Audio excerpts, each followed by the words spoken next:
오늘의 말씀은 베드로전서입니다. 베드로전서는 사도 베드로가 AD 65년경에 소아시아에 거하는 그리스도인들에게 기록한 일반 서신입니다. 이 지도를 보시면 소아시아, 본도 갈라디아, 갑바도기아, 아시아, 비두니아, 이곳이 소아시아, 현재는 터키 지역을 말하고 있습니다. 일반 서신은 받는 사람이 아니라 쓴 사람의 이름이 제목이 된다는 것을 지난주에 말씀드렸죠. 그렇기 때문에 베드로전서, 후서 모두 베드로가 기록한 서신으로 알 수 있습니다. 베드로의 이름은 시몬이며 예수님은 돌이라는 뜻으로 게바라는 이름을 주셨어요. 요한복음 1장 42절. 그가 그를 데리고 예수님께로 오매 예수님께서 그를 바라보시고 이르시되 내가 요나의 아들 시몬인즉 게바라 불리리라 하셨는데 게바는 번역하면 돌이라. 예수님은 넓고 평평한 큰 돌 반석이시잖아요. 그분 위에 집을 짓는 사람들은 모두 안전합니다. 마태복음 7장에서는 반석 위에 집을 지은 사람은 지혜롭다라고 하셨고 모래 위에 집을 지은 사람은 어리석다 했습니다. 이 뜻은 예수님 위에 집을 짓는 사람은 안전하다는 거예요. 예수님을 믿는 사람은 영원히 살기 때문에 영원한 삶을 얻을 수 있기 때문에 안전하다는 것입니다. 그러나 예수님을 믿지 않는 사람들은 모래 위에 집을 지은 사람처럼 어리석어서 지옥에 갈 수밖에 없게 됩니다. 베드로전서 2장 4절로 5절에는 이렇게 나왔습니다. 참으로 사람들에게는 거부당하였으나 하나님께는 선정받은 돌, 곧 보배로운 산 돌이신 그분께 나와. 그래서 이 보배로운 산 돌, 예수님이죠. 예수님께 나와. 너희도 살아있는 돌들로서 영적인 집으로 건축되고, 그래서 우리들도 살아있는 돌이면서 영적인 집이라고 말씀하셨습니다. 예수 그리스도를 통해 하나님께서 받으실 만한 영적 희생물을 드리는 거룩한 제사장이 되었도다. 우리도 우리 자신을 영적 희생물로 하나님께 드리는 거룩한 제사장이 되는 겁니다. 제사장만 헌물을 드릴 수, 희생물을 드릴 수 있잖아요. 그래서 우리는 다 제사장이에요. 믿는 성도들은 다 제사장이고 희생물은 뭐가 되겠습니까? 우리 자신이 됩니다. 우리 자신을 하나님께 드리고 우리도 하나님의 말씀대로 사는 것으로서 우리가 하나님께 드리게 되는 거예요. 베드로가 초대교회 예루살렘 교회를 반석 위에 세웠잖아요. 예언으로 게바라는 이름을 주신 것으로 보입니다. 베드로의 성격은요, 쉽게 욱하는 전형적인 한국 남자와 비슷했어요. 쉽게 욱하는 사람들이요, 사실은 겁이 많아요. 낙담도 잘합니다. 다른 사람들은 다 배신해도 자신은 절대 예수님 배신하지 않겠다고 베드로가 아주 큰 소리를 쳤어요. 근데 예수님이 뭐라고 했냐? 베드로는 수탉이 울기 전에 예수님을 3번 부인한다고 말했고 그 예언대로 그렇게 됩니다.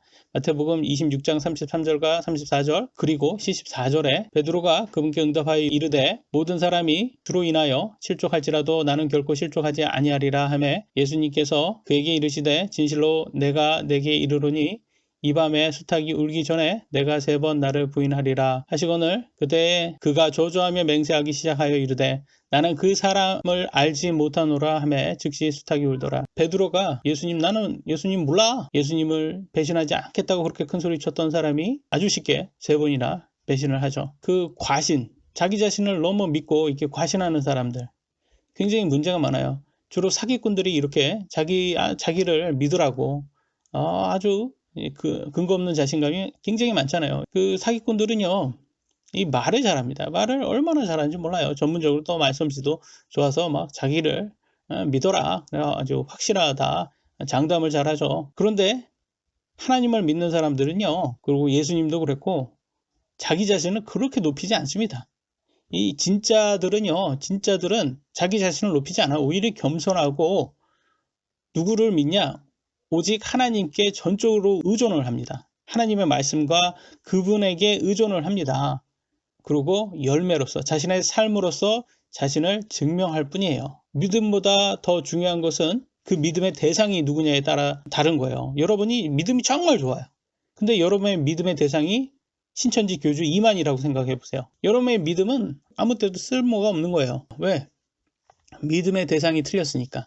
믿음이 암만 좋아도 믿음의 대상이 틀려버리면 잘못된 거예요. 그러니까 여러분이 하나님과 그분의 말씀에, 예수님과 그분의 말씀의 대상이, 믿음의 대상이 그것이 아니라면 여러분이 믿음이 아무리 좋아도 아무짝에도 쓸모없게 되는 거예요. 그러니까 여러분의 만약에 믿음의 대상이 여러분의 감정이거나 어떤 인간이거나 그렇다면 그것은 굉장히 위험한 거죠. 어떤 사람들은 그래요. 이 신천지, 이런 이단 정말 위험해. 근데 알고 보면 그 사람은 무교입니다. 무신론자예요. 그럼 그 사람은 위험하지 않습니까? 둘 다 신천지나 무교나 둘 다 지옥 가요. 여러분, 이 무교는요, 어디에서 나왔냐? 공산주의에서 나온 거예요. 공산주의.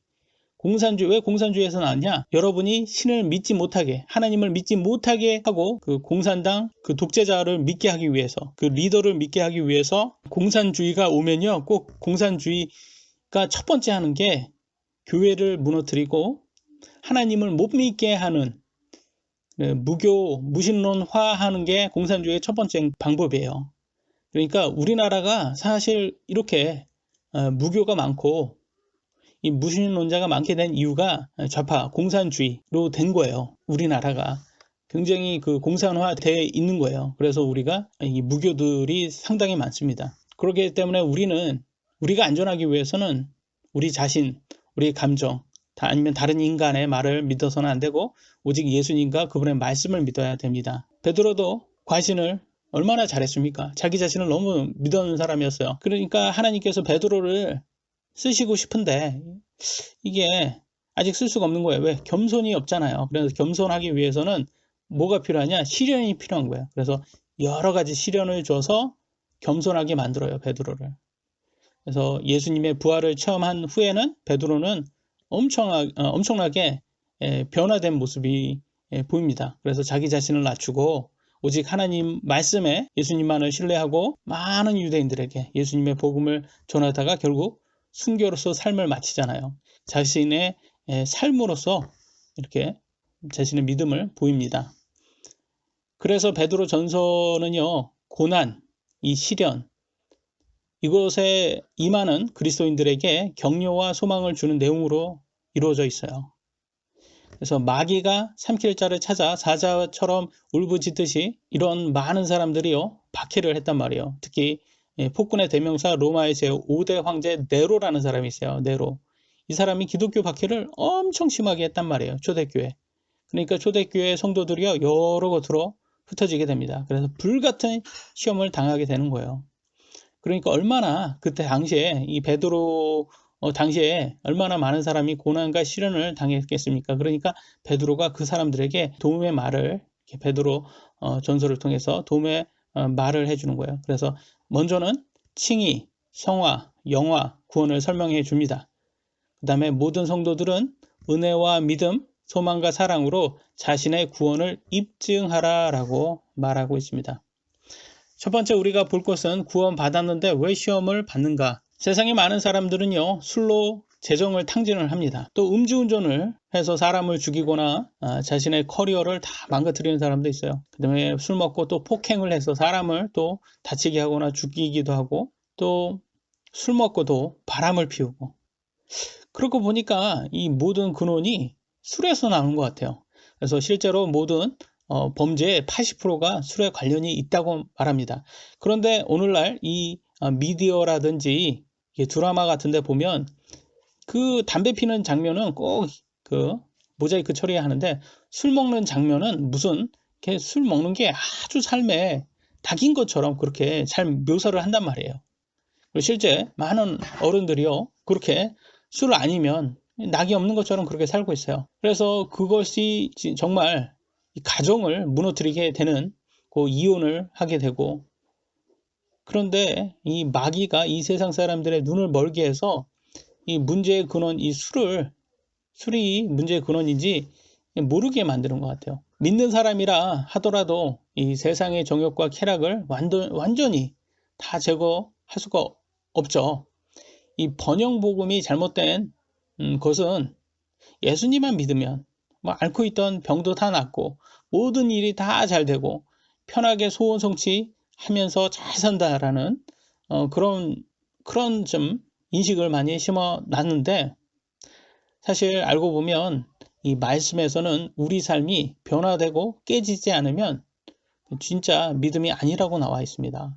그래서 베드로전서 1장 6절로 7절에는 이렇게 나왔습니다. 비록 지금은 필요가 있어 너희가 여러 가지 시험으로 인해 잠시 근심하고 있지만 그 구원을 크게 기뻐하나니 이것은 너희 믿음의 단련이 불로 단련해도 없어지는 금을 단련하는 것보다 훨씬 더 귀하여 예수 그리스도께서 나타나실 때 칭찬과 존귀와 영광으로 드러나게 하려 함이라 라고 나왔어요. 지금 우리 믿음의 단련을 뭘로 비교를 하고 있어요? 이 금의 단련과 비교를 하고 있어요.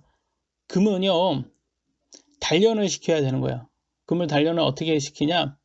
순도, 불순물을 제거하는 게 단련이잖아요. 금을 단련, 순도를 높이는 거예요. 불순물을 제거하고 순도를 높여서 이 금의 종류는 14K, 18K, 24K 이렇게 나와 있죠. 이 뭐 14K는 60% 정도, 정확히는 58.5%, 18K는 75%, 24K는 99.99% 이렇게 금의 순도가 나와 있습니다. 그러니까 금의 단련이 높아지면 높아질수록 또 금의 가치는 더 올라간다는 거예요.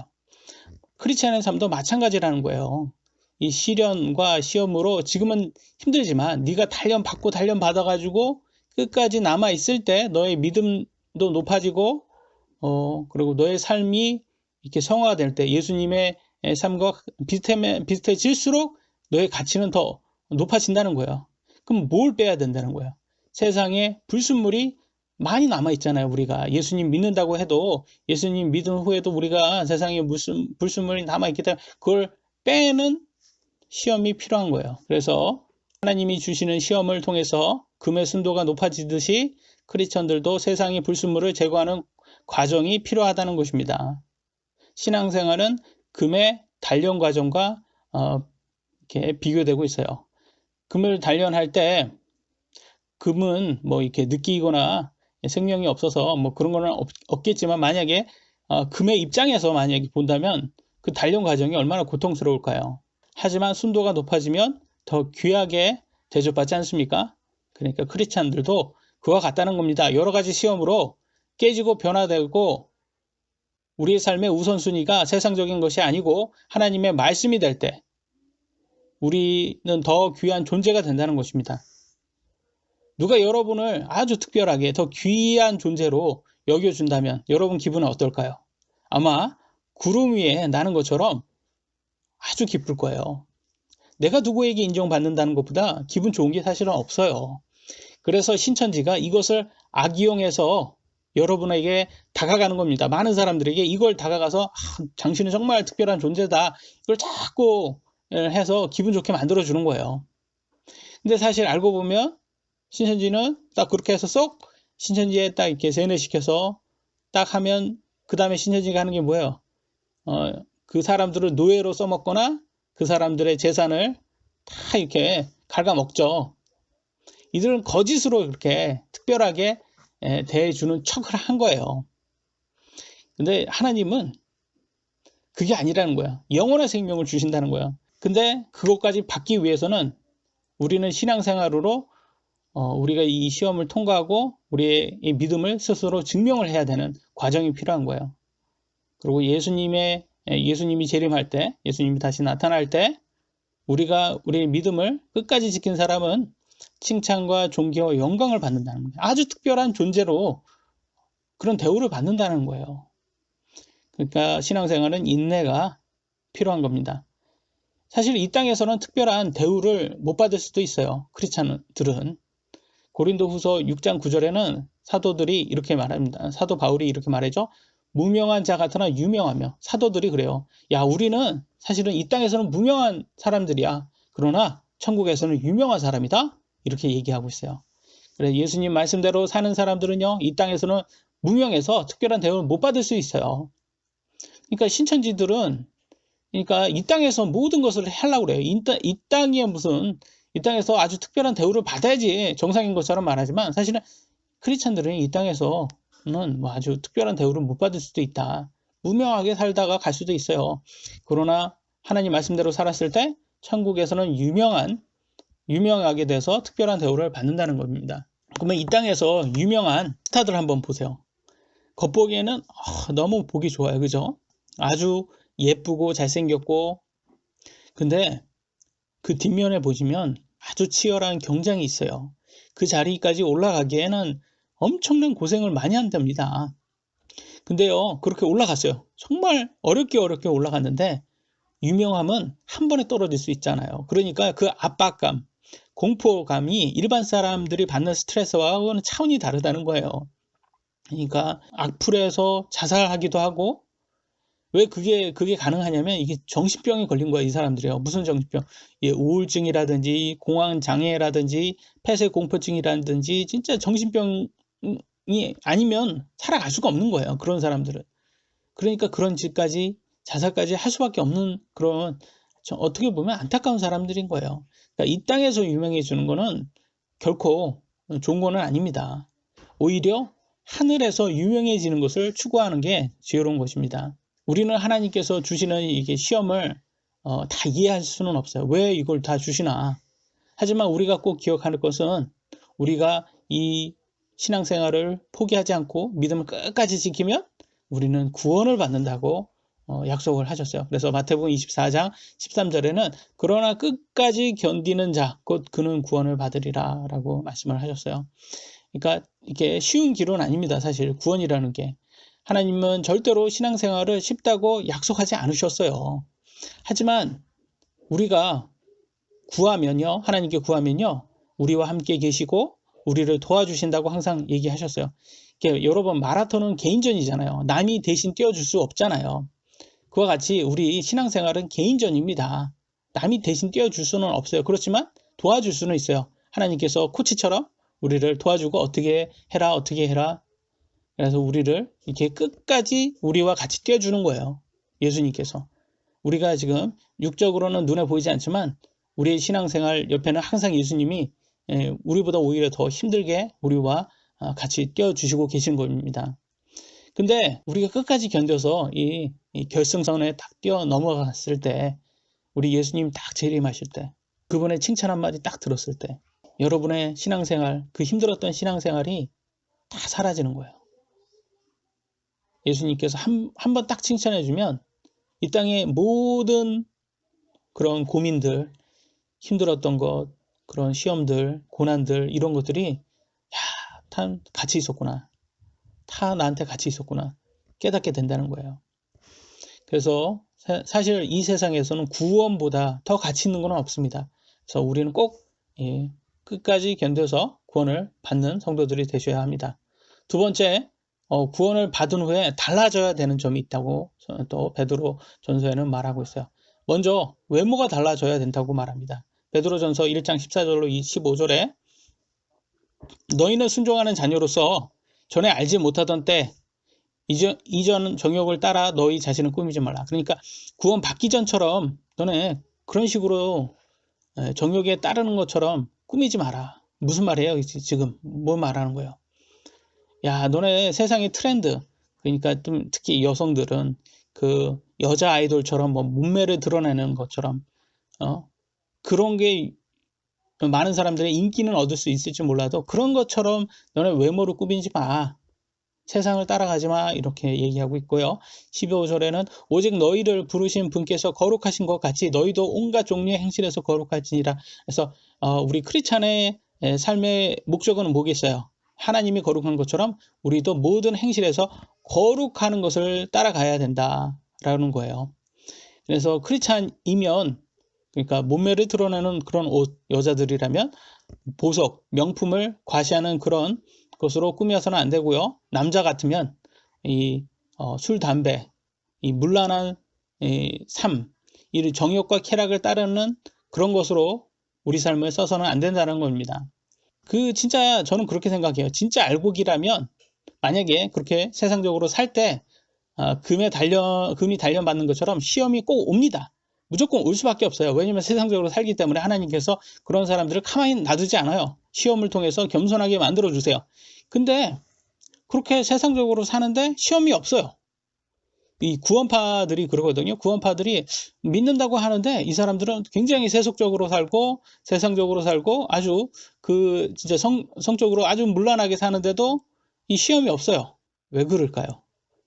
진짜 알곡인지 다시 한번 확인해야 되는 거예요. 그러니까 구원파 이 교리가 얼마나 가짜인지 아셔야 되는 거예요.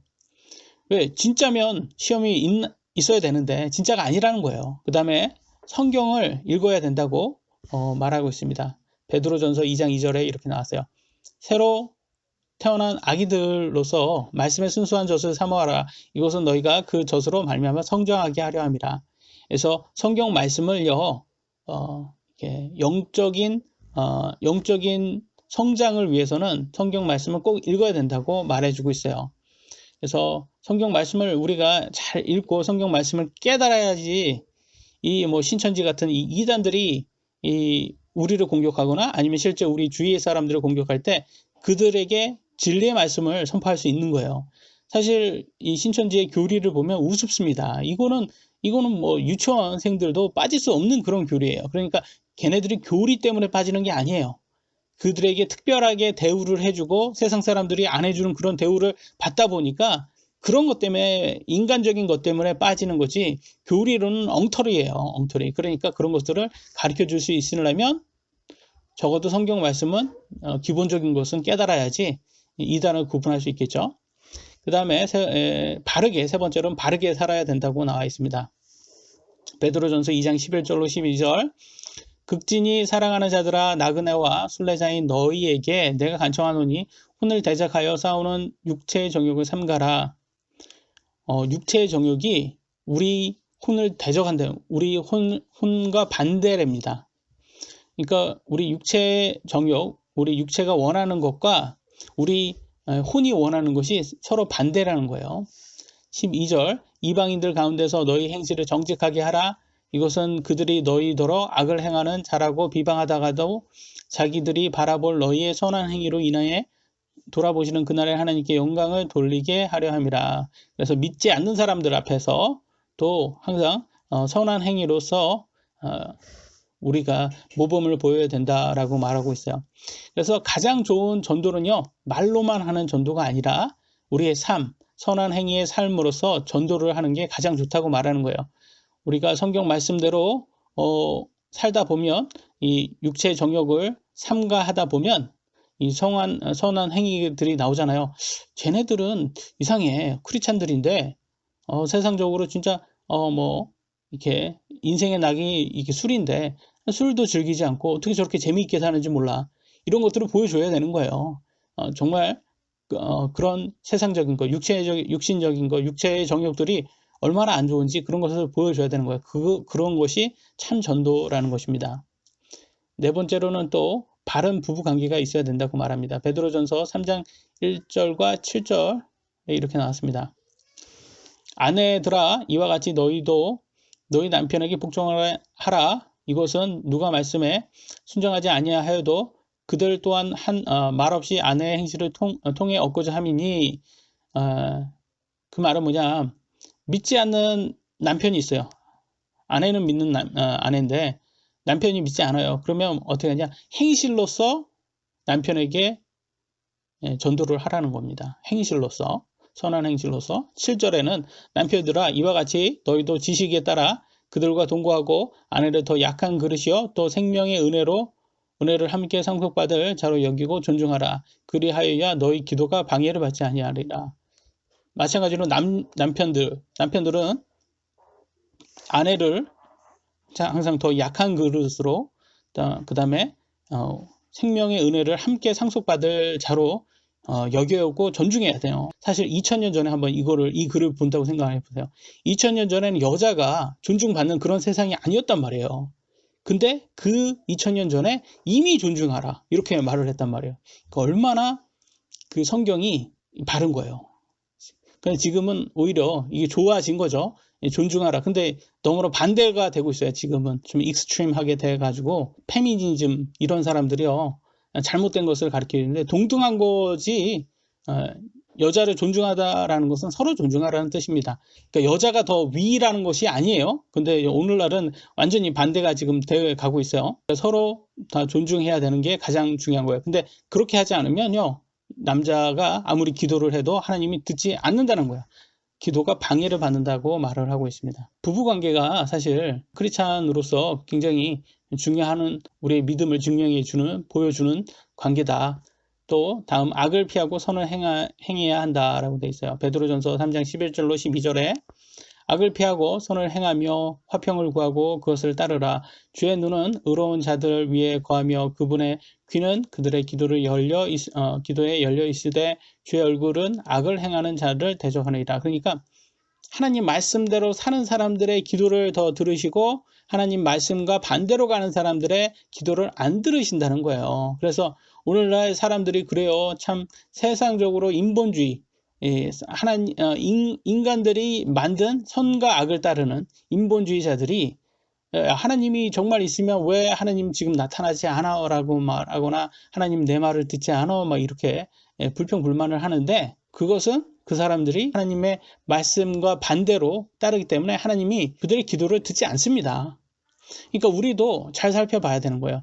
내가 지금 내 삶에서 나의 기도가 악을 추구하는 게 아닌지 아니면 하나님의 선을 추구하는 건지 아니면 내가 원하는 것을 추구하는 것이 아닌지 그래서 기도 제목도 우리가 잘 살펴봐야 되는 거예요. 우리가 내 소원 성취가 내 육신적인 것은 아닌지 물론 우리 모두가 육신 안에 있기 때문에 그런 게 조금 있지만 이렇게 너무 그런 것으로만 가서는 안 된다는 거예요. 하나님이 원하는 그런 기도가 하나님이 들어주신다는 겁니다. 그러잖아요. 우리 아이들이 사탕을 달라고 계속 그런다고 부모가 사탕을 주겠습니까? 이가 썩는데 하나님도 우리에게 좋은 것을 주기 위해서는 하나님이 원하는 것이 사실은 우리에게는 더 우리에게 이득이 되는 거기 때문에 우리도 하나님이 원하는 것을 추구해야지 그런 것을 기도해야지 우리에게도 더 좋은 거예요. 그것이. 세 번째 마지막입니다. 구원받는 것이 정말 쉬운 것인가? 베드로후서 4장 18절입니다. 또 의로운 자가 겨우 구원을 받으면 경건치 아니한 자와 죄인은 어디에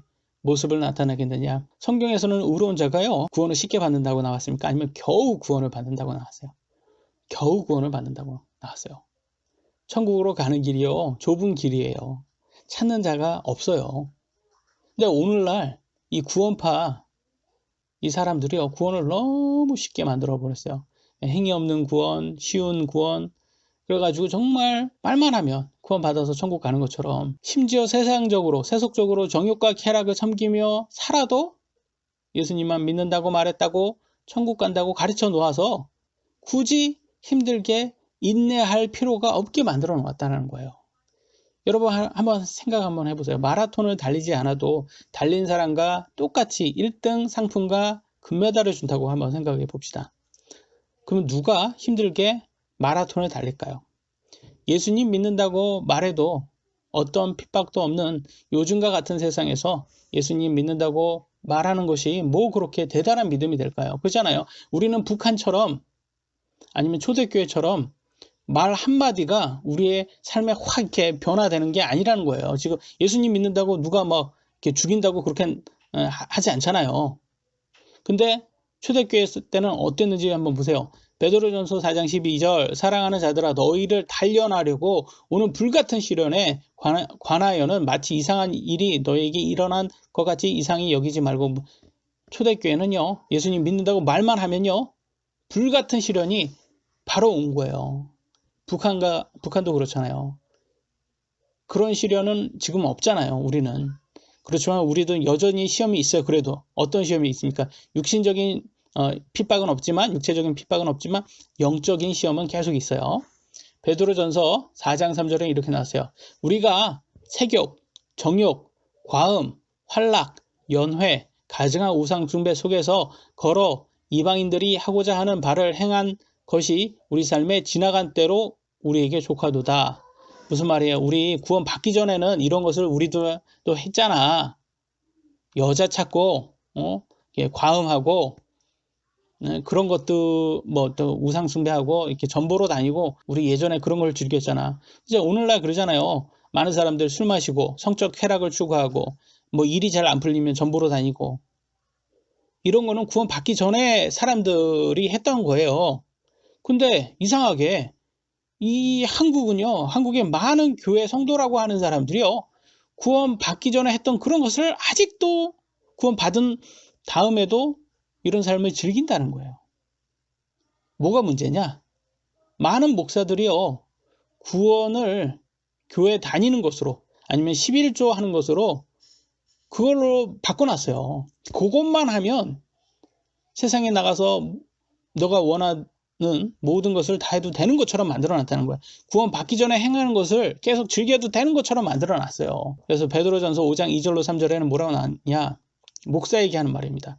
너희 가운데 있는 하나님의 양떼를 먹이고 감독하되 억지로 하지 말고 자진해서 하며 더러운 이익을 위해 하지 말고 오직 준비된 마음으로 하며 하나님의 상속 백성 위에 주인처럼 군림하지 말고 오직 양떼에게 본이 되라. 목사들에게 한 말이에요. 이게 더러운 이익을 취하지 말래요. 위에 하지 말라. 교회 돈을 횡령하고 또 주인처럼 군림하지 마라. 야, 교주처럼 군림하지 마. 목사들에게 하는 말이에요. 근데 어떻게 됐어? 오늘날 신천지 교주가 군림하고 거기 돈이 막 한 1조가 막 된다고 하더라고요. 좀 더 다 합하면 1조 가까이 된다고 하는데 이게 단지 신천지에만 문제인가요? 아니면 오늘날 많은 교회가 이게 문제인가요? 눈먼 목사들이요. 이렇게 사꾼들이 다 이렇게 잘못 가르쳐 놔가지고 이 성도들이 그냥 그런 걸 쫓아도 되는 것처럼 그렇게 돼 있단 말이에요, 지금. 그래서 그런 목사들 쫓아가다 보면 같이 둘 다 도랑에 빠진다고 성경에 말했죠. 지옥 간다는 뜻입니다. 아주 조심을 많이 해야 되는 거예요. 오늘날 성경 말씀을 쫓아야지 사람 쫓으면 안 된다. 목사 쫓으면 안 된다. 성경 말씀 쫓아라 라는 거예요. 로마서 14장 12절에 그러므로 이와 같이 우리 각 사람이 자신에 관하여 하나님께 회개 보고를 하리라. 무슨 말이에요? 개인전이라는 거예요. 개인전. 이게 마라톤 개인전이잖아. 신앙생활 개인전이야. 너네들이 회개 보고 할 거야. 근데 하나님 앞에 가서 저희 교회 목사님이요. 그렇게 해도 되는 것처럼 구원파 교리를 가르쳐 줬거든요. 그래서 제가 좀 세속적으로 살았어요. 왜 잘못된 거예요? 변명할 수 없다라는 거예요. 이렇게 너도 성경 읽을 수 있지 않냐? 성경 말씀이 어떻게 나왔냐? 그런 거 하지 말라고 나와 있지 않냐? 그거는 옛날 구원 받기 전에 끝났다고 나와 있지 않냐?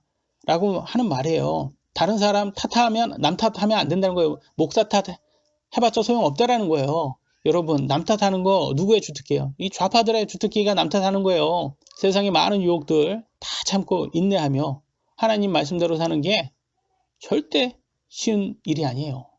절대 쉬운 게 아니에요. 신앙생활 절대 쉬운 거 아니에요. 근데 그걸 너무 쉬운 것처럼 만들어 놨다는 거예요. 근데 예수님이 그렇게 사셨잖아요. 예수님은 그렇게 사셨다는 것은 그만큼 가치가 있다는 거예요. 이 크리스찬이라는 것은 Christ-like, 예수님을 닮아가는 사람들이에요. 그래서 우리도 예수님처럼 닮아서 우리도 우리의 믿음을 삶으로 증명을 해야 된다는 거예요. 근데 이게 지금 당장은 힘들다는 거예요. 왜? 시험을 받는 때 누가 좋다고 그러냔 말이에요. 고난 받을 때 누가 그걸 행복하냔 말이에요. 그렇지만 믿음이라는 거예요. 하나님의 말씀대로 믿으면 어떻게 된다? 예수님 재림할 때 칭찬해 주신다. 존귀를 주신다. 영광을 주신다. 라고 하셨어요. 이거 보고 가라는 거예요. 마라톤 볼 때 우리 결승선 보고 가는 듯이 우리 예수님 보고 가는 거예요. 우리도.